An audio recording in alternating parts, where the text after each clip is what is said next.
Greetings 12th class political science students. Welcome back to our channel. Hope you all are doing great. Today it's going to be sixth part of the chapter Challenges to and Restoration of the Congress System.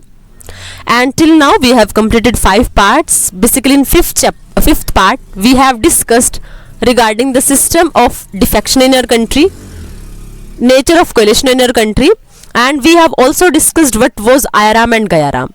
I hope all these things are completely clear to all of you and you are able to explain the system and situation of our country, particularly in the time period of 1967.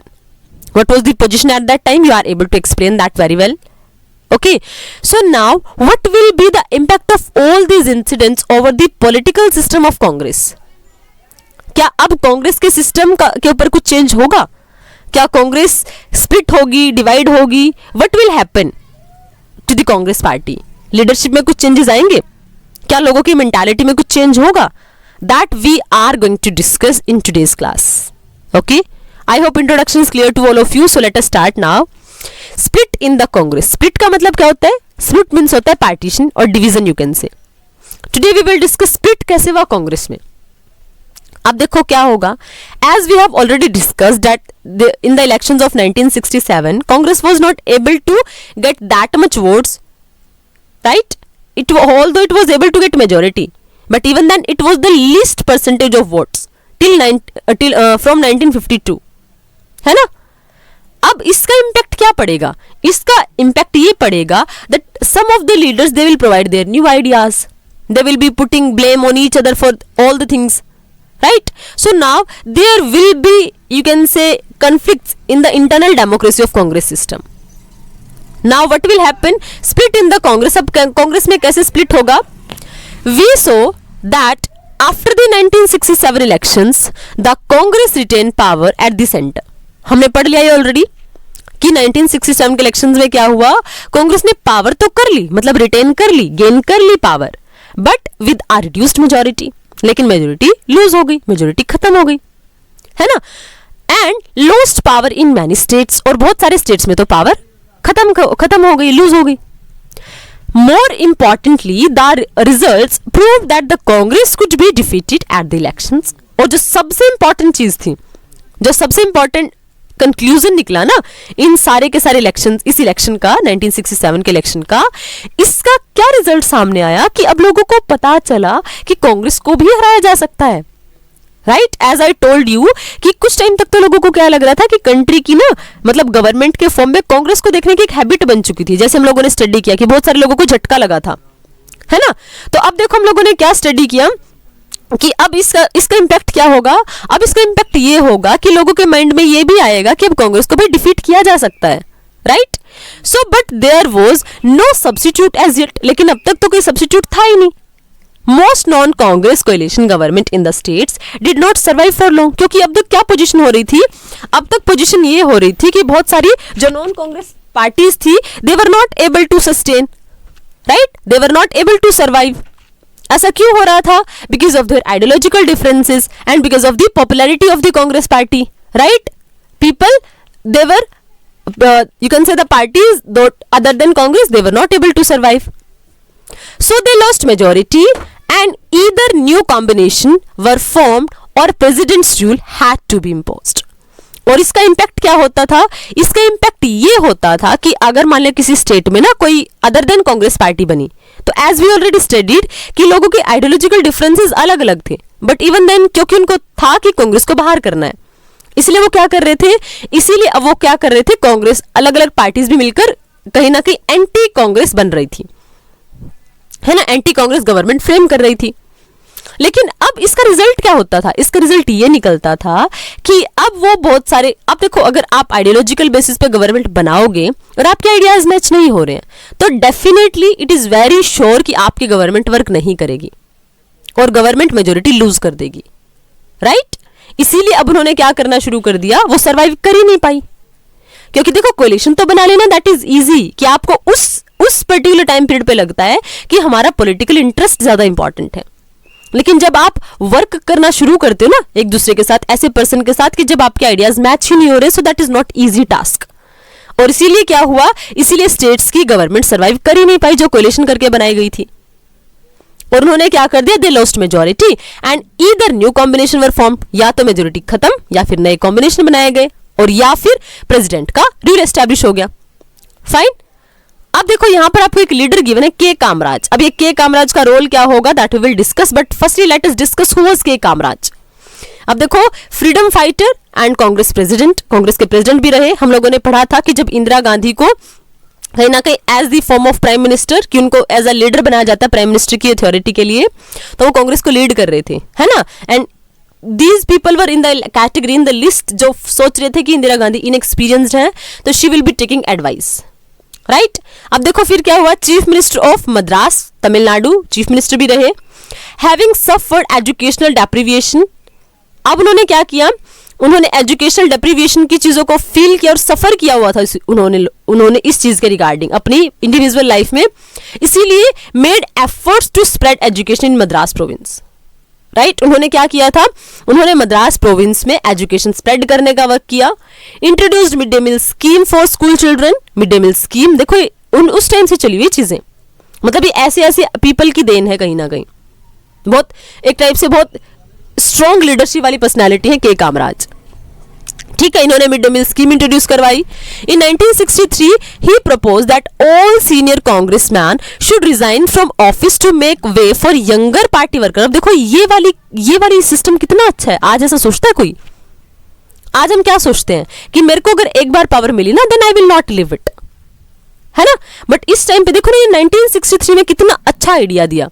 उन्होंने बोला कि सारे के सारे जो senior man है ना कांग्रेस के, वो छोड़ दो, कांग्रेस को रिजाइन करो भाई। क्यों करो? So that we can make way for younger party workers. और इसको बोला जाता है, this proposal is famous for the Kamaraj plan, इसको बोला जाता है कामराज प्लान। फाइन। तो ऐसी पर्सनैलिटी भी रही है हमारी कंट्री में जिन्होंने पॉलिटिक्स को छोड़ने की भी बात कही है, so that other people can also join it, जिसको बोलते हैं आज के टाइम पे इसको क्या नाम देते थे, सस्टेनेबल डेवलपमेंट, है ना। मतलब you are fulfilling your needs but even then you are keeping the interest of new generation in your minds, right. तो वहां पर भी यही हो रहा है कि के कामराज ने फील किया कि यंगर पीपल को भी आने का चांस मिलना चाहिए ना पॉलिटिक्स में, इसलिए उन्होंने सीनियर्स को क्या बोला, that now we all should resign so that we can make the place for younger ones, right. अब हम रीड करेंगे कि ये के कामराज का रोल हमने क्यों कॉन्टेक्स्ट स्टडी किया। अब हम एक और फेज स्टडी करने वाले हैं, किसमें, कांग्रेस में, और वो क्या होने वाला है, इंदिरा वर्सेस सिंडिकेट। अब ये सिंडिकेट है कौन, क्यों आए पॉलिटिक्स में, कैसे एग्जिस्टेंस हुआ, कैसे इमर्जेंस हुआ, so all these things we are going to start now, right. अब देखो फिर क्या हुआ, द रियल चैलेंज। अब देखो 1967 में ऑल दो वी हैव अंडरस्टूड कि कहीं ना कहीं कांग्रेस जीत तो गई बट पॉपुलैरिटी कहीं ना कहीं लो होती जा रही है, राइट। लेकिन अब कहीं ना कहीं कांग्रेस को वर्क करने की जरूरत है अपनी इंटरनल डेमोक्रेसी से। क्यों? क्योंकि एक्सटर्नली तो चैलेंज फेस हो ही रहा है, अदर पार्टीज कोलिशन बना रही हैं, बट उसके अंदर भी प्रॉब्लम चली हुई है। वो क्या है, अब देखो, the real challenge to Indira Gandhi came not from the opposition but from within her own party. यहां सिस्टम क्या था, यहां कांग्रेस को डर अपनी अपोजिशन पार्टी से नहीं था, यहां कांग्रेस को डर था अपने अंदर के सिस्टम से, अपनी अंदर की प्रॉब्लम से। She had to deal with the syndicate, a group of powerful and influential leaders from within the Congress। Syndicate कौन थे अब ये लोग?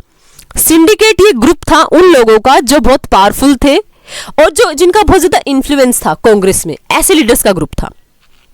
And the syndicate had played a role in installation of Indira Gandhi as the prime minister by ensuring her elections as the leader of parliamentary party।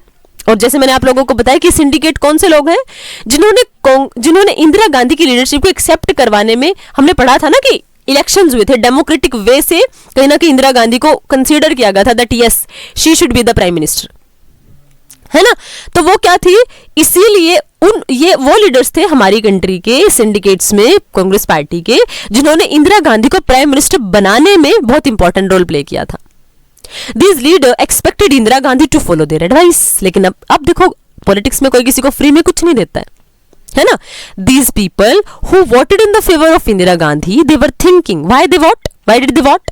क्योंकि उनके दिमाग में यही था कि इंदिरा गांधी उनकी एडवाइस लेगी भाई। क्यों लेगी? क्योंकि she was inexperienced, है ना। Gradually, however, Indira Gandhi attempted to assert her position within the government and the party. लेकिन फिर क्या हो गया, हुआ बिल्कुल इसके ऑपोजिट। इंदिरा गांधी ने तो क्या करना शुरू कर दिया, अपनी पावर को बहुत ज्यादा स्ट्रांगली होल्ड करना शुरू कर दिया, है ना। उसने अपनी पोजीशन को असर्ट करना शुरू कर दिया, not only in the government but in the party also. She chose her trusted group of advisers from outside the party. Slowly and carefully she sideline the syndicate. अब देखो क्या करना शुरू कर दिया, अपने ट्रस्टेड ग्रुप्स को अपना एडवाइजर बना लिया, जो आउटसाइड द पार्टी से थे, मतलब पार्टी में भी नहीं थे वो, आउटसाइड द पार्टी अपने एडवाइजर्स को एक टाइप से कहीं ना कहीं सिलेक्ट कर लिया। और फिर देखो इंदिरा गांधी ने क्या किया, मतलब बड़े टेक्निकल वे में वर्क करना शुरू किया, किन लोगों को साइड करती चलेगी स्लोली स्लोली। अब एक तो इतना इंपॉर्टेंस आपका है पार्टी में और एकदम से उनको साइड कर रहे हो, is it tolerable? Never ever, कभी भी टॉलरेबल हो ही नहीं सकती चीज। अब ये लोग जिनको साइड किया गया है, इनकी वजह से इंदिरा गांधी को कहीं ना कहीं वो अथॉरिटी मिल पाई थी that she was in the position that she can be the prime minister of that world biggest democracy, है ना।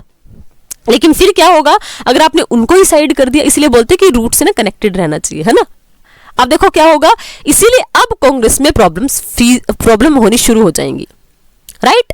अब इंदिरा गांधी दस फेस 2 चैलेंजेस, इसलिए अब 2 चैलेंजेस इंदिरा गांधी ने फेस किए, वो कौन से थे? She needed to build her independence from the syndicate. एक तो ये कि उसको अपनी इंडिपेंडेंस इंश्योर करनी थी सिंडिकेट से, मतलब उसका भी कुछ सेपरेट आइडेंटिटी है। और उसके अलावा she also needed to work towards regaining the ground that Congress had lost in the 1967 election. और दूसरा जो सबसे बड़ा चैलेंज था वो क्या था कि कांग्रेस का जो इंपॉर्टेंस था, कांग्रेस का जो रिस्पेक्ट था, कांग्रेस की जो डिग्निटी थी, जो 1967 के इलेक्शन से पहले थी, in the time period of Pandit Jawaharlal Nehru, in the time period of Lal Bahadur Shastri, वो जो कहीं ना कहीं खत्म हो रही थी ना, उसको दोबारा से रिस्टोर करना था, दोबारा से रीगेन करना था, राइट। इसीलिए Indira Gandhi adopted a very bold strategy. She converted a simple power struggle into an ideological struggle. अब देखो उसने क्या करना शुरू कर दिया, उन्होंने क्या किया, she converted a simple power struggle into an ideological struggle. जो सिंपल एक पावर स्ट्रगल था ना, उसको एक आइडियोलॉजिकल एक स्ट्रगल में कन्वर्ट कर दिया। कैसे? She launched a series of initiatives to give the government policy a left orientation.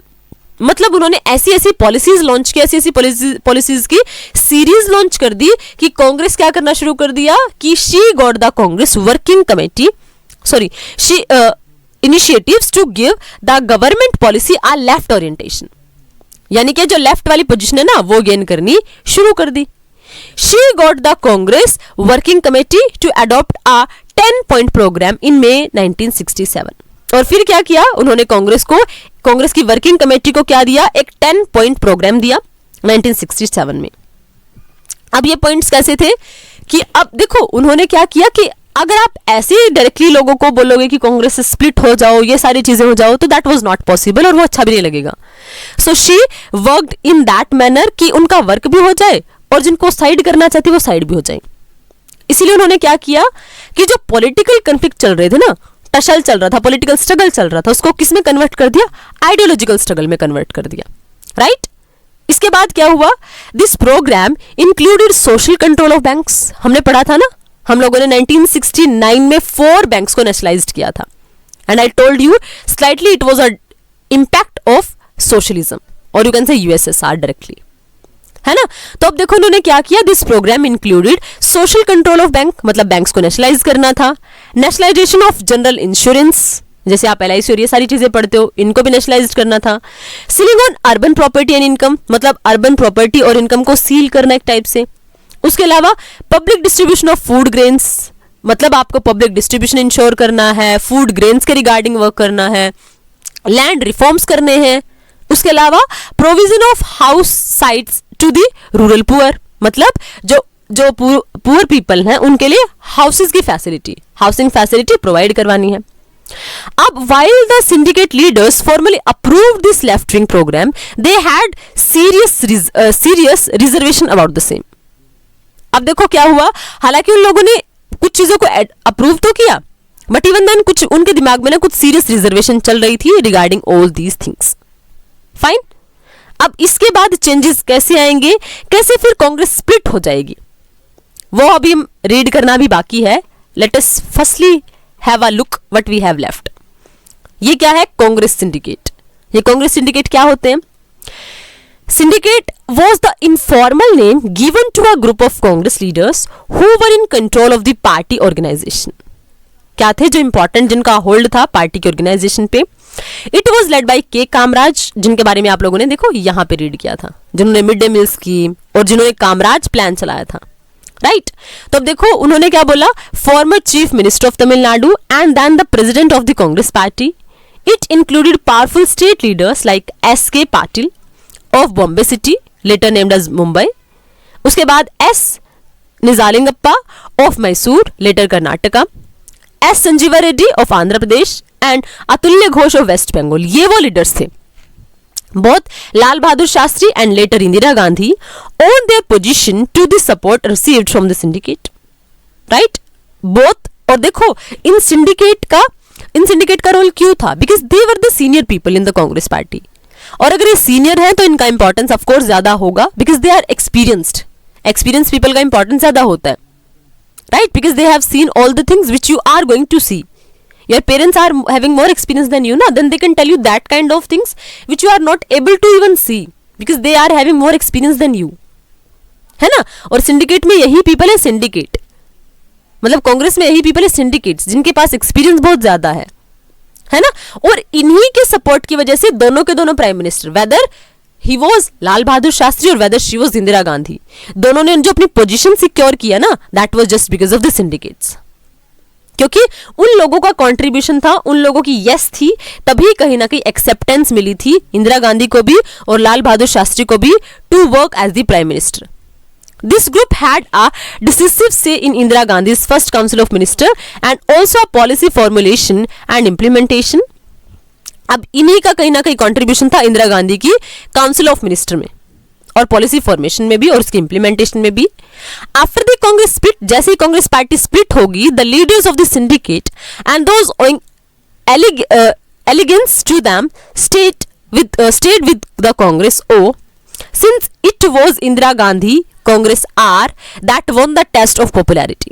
देखो ये क्या हो जाएंगे, जो कांग्रेस ओ वाले पीपल कौन से हैं? जो लीडर स्प्लिट हो जाएंगे कांग्रेस पार्टी से. लीडर्स हैं ये सिंडिकेट वाले पीपल हैं, राइट? जिनको मतलब कांग्रेस की आइडियोलॉजी अभी प्रेजेंट वाली अच्छी नहीं लग रही है, कुछ कंट्राडिक्शंस चल रहे हैं, कन्फ्लिक्ट चल रहे हैं, एज वी हैव अंडरस्टूड कि कांग्रेस को खतरा बाहर से नहीं था बल्कि उसकी इंटरनल डेमोक्रेसी से था. तो अब जो लोग कांग्रेस के अंदर हैं बट वो कांग्रेस को पसंद नहीं कर रहे हैं, basically leadership of Indira Gandhi, अब वो किस में इंक्लूड हो गए? They are the part of Congress O. और जो आर वाला है वो किसका ग्रुप है? That is the part that will be led by Indira Gandhi. हालांकि जीत कौन जाएगा? जीतेगा Congress R, right? All these big and powerful men of Indian politics lost their power and prestige after 1971. और ये जो पॉपुलर लीडर जो सिंडिकेट के थे, इतने बड़े बड़े नेम है ना, जिनके इतने बड़े बड़े पॉलिसीज थी कंट्री के लिए, जिन्होंने इतना सब कुछ किया, they will lose their power because of the syndicate and because they were not able to get that much importance, right? और वो स्प्लिट हो गए, बट जो कांग्रेस की पॉपुलैरिटी थी, that Congress got popularity under the leadership of Indira Gandhi, right? अब देखो यहाँ पे आपको एक नेम गिवन है आपको एक जो नेम गिवन है दैट इज एस निजालिंगप्पा. अब देखो ये क्या है? सीनियर कांग्रेस लीडर, ये भी सिंडिकेट के थे, है ना? आप लोगों ने अभी भी नेम पढ़ा. अब देखो क्या, member of the constituent assembly, member of Lok Sabha, chief minister of the then Mysore, right? Regarded as the maker of modern Karnataka, president of Congress. ये भी क्या थे? सिंडिकेट के लीडर थे, राइट? सो देखो, so there is nothing new about state level leaders being the kingmaker at the center. I thought it happened only in the 1990s. मतलब आप लोगों ने जो पढ़ा ना, क्या पढ़ा कि अलायंसेस बनना शुरू हो गए थे क्योंकि कांग्रेस की जो मेजोरिटी थी वो कहीं ना कहीं लूज हो रही थी, इसीलिए कई सारे स्टेट्स में कोलिशन गवर्नमेंट बन रही थी. अब देखो मान लिया कांग्रेस भी, अगर आप सपोज, हालांकि हम लोगों ने पढ़ा कि डीएमके इलेक्शन जीत गई थी, बट सोचो कोई अगर ऐसा स्टेट है जहां पर कांग्रेस भी फाइट कर रही है और कोई स्टेट लेवल की पार्टी भी फाइट कर रही है, तो वहां पे क्या होगा? मान लिया कांग्रेस को भी मेजोरिटी नहीं मिली और दूसरे वाली पार्टी को भी मेजोरिटी नहीं मिली, तो अब कांग्रेस उनको क्या बोलेगी कि आप हमारे साथ आ जाओ, हम आपको मिनिस्टर्स बनाएंगे, आपके लोगों को मिनिस्टर में कहीं ना कहीं इंपॉर्टेंट रोल प्ले करवाएंगे. तो ऐसे में वो लोग क्या बोलेंगे, ऐसे में वो लोग अपनी डिमांड्स को ना बड़े इंडिपेंडेंट वे में गवर्नमेंट के सामने रिप्रेजेंट करेंगे। क्यों? बिकॉज दे नो कि Congress that is not in that much powerful position that it can make the government alone. इसलिए अब गवर्नमेंट को उनकी बातें मानने की जरूरत पड़ेगी, है ना। अब देखो ये जो पिक्चर आपको क्या दिखा रही है, ये पिक्चर आपको यही दिखा रही है कि अब जो नेशनल लेवल की पार्टीज हैं हमारी कंट्री में, वो इतनी पावरफुल पोजीशन में नहीं है। यहां से हमारी कंट्री में कोalition का एरा शुरू होता है। एक आपने era of one party dominance पढ़ा, यहां एरा पढ़ोगे एरा ऑफ कोalition पार्टीज, है ना। इसीलिए जो हमारे स्टेट लेवल के लीडर्स होंगे उनका इंपॉर्टेंस इंक्रीज हो जाएगा, और जब उनका इंपॉर्टेंस इंक्रीज होगा so they will try to fulfil their all interest. Why? Because they are supporting, right, because they are supporting the national level parties. आप प्रेजेंट का सिनेरियो देख लो इन हरियाणा में देखो क्या हो रहा है। In Haryana in present time also we are having alliance government, BJP plus JJP, है ना। और क्योंकि देखो JJP is only having 10 seats out of 90, you can imagine, out of 90 only 10 seats JJP is having, but even then JJP was able to influence all of the policies of the Congress, sorry BJP। क्यों? क्योंकि उनके support के बिना उनकी government चलेगी नहीं। And the authority of deputy chief minister in the small state of Haryana, that is symbolising, वो क्या दिखा रहा है आपको, वो यही दिखा रहा है कि इतने छोटे स्टेट में भी आप डेप्यूटी चीफ मिनिस्टर बना रहे हो। वो क्यों बना रहे हो? क्योंकि स्टेट लेवल के लीडर्स का इंपॉर्टेंस ज्यादा है भाई, और उनके बिना, उनके सपोर्ट के बिना काम चलेगा ही नहीं। और यही चीजें आपको यहां भी बताई गई है। देखो ये जो नेशनल लेवल के लीडर हैं, ये स्टेट लेवल के लीडर को ऐसी गारलैंड वगैरह मतलब माला पहना के अच्छे से उनके ऊपर शेडो करके लेके जा रहे हैं, है ना। सो जो प्रेजेंट सिनेरियो आप हमारी पॉलिटिक्स में आज देख पा रहे हो, that is not a new scenario completely. ये हमारी कंट्री में आज से पहले भी हैपन होती रही चीजें, राइट। सो कुछ भी नया नहीं है। अर्थ इज राउंड, जहां से आप शुरू करोगे लास्ट में घूम के वहीं आओगे, है ना। History repeats itself until and unless we learn from it, right? So ये वही चीजें हैं जो आपको यहाँ पे गिवन है। अब उसके अलावा कर्पूरी ठाकुर, ये कौन थे? Chief minister of Bihar between December 1970 and June 1971, again between June 1977 and April 1979। अब देखो यहाँ पे क्या हुआ होगा, गवर्नमेंट कोलैप्स हो गई होगी या फिर प्रेसिडेंट का रूल एस्टैब्लिश हुआ होगा, राइट। अब उसके बाद freedom fighter and socialist leader, freedom fighter भी थे, सोशलिस्ट लीडर भी थे। Active in labour and peasants movement, अब देखो ये क्या थे? पीजेंट्स मूवमेंट, फार्मर्स के रिगार्डिंग, लेबर के रिगार्डिंग इन्होंने बहुत एक्टिव लीडर भी रहे। स्टोन फॉलोअर ऑफ लोहिया, बहुत तगड़े वाले फॉलोअर थे लोहिया के। उसके अलावा participated in the movement led by Jayaprakash Narayanan का नेम अगर आप लोगों ने सुना हो, जयप्रकाश नारायण, जिन्होंने कंप्लीट रेवोल्यूशन का कंटेक्स्ट एग्जांपल दिया था। उनकी एक थियरी है कंप्लीट रेवोल्यूशन, ठीक है। उनके मूवमेंट में पार्टिसिपेट किया। सर्वोदय, जिनका एक टाइप से सिंबल था, सर्वोदय मतलब सभी के लिए ग्रोथ होनी चाहिए। Known for his decision to introduce reservation for the backward class, और उसके किसके लिए भी जाना जाता है? इनको बैकवर्ड क्लासेस के रिजर्वेशन के लिए भी जाना जाता है बिहार में। During in second chief ministership strong opponent of the use of English language. अब देखो जितने भी लीडर्स आप लोग पढ़ रहे हो ना कहीं क्या कॉमन चीज है इन लोगों के माइंड में? इन लोगों के माइंड में जो कॉमन चीज है, एक तो वो है इंग्लिश लैंग्वेज को अपोज को लेके, कि इंग्लिश लैंग्वेज को अपोज करना ही करना है। और दूसरा जो वो इनके दिमाग में क्या है कि जो बैकवर्ड क्लासेस हैं they are not able to develop themself individually, इसलिए हम लोगों को रिजर्वेशन देना पड़ेगा। That is their main intention and their main goal, and that is the similarity between the ideas of all the syndicates person, right. So I hope ये पूरी story आप लोगों को क्लियर है, कौन कौन से सिंडिकेट्स थे, क्या उनका रोल था, Indira Gandhi versus syndicates, syndicate system क्या है ना। आपको आई थिंक ये कंप्लीटली क्लियर है। और आपको ये भी क्लियर है कि सिंडिकेट बाद में इंपॉर्टेंस गेन नहीं कर पाए, क्योंकि जब स्प्लिट हुआ कांग्रेस का, कांग्रेस ओ और कांग्रेस आर में, because R was led by Indira Gandhi and that was able to get more popularity, right. She won the test of popularity as well. Okay, so all these things I hope completely clear to all of you. अब यहां हमने किस बात पे छोड़ा है? यहां हम लोगों ने इस बात पे छोड़ा है कि जो 1967 के इलेक्शंस थे उसकी वजह से हमारी कंट्री में उन्होंने ना कुछ 10 पॉइंट्स प्रोग्राम प्रोवाइड किया था, है ना।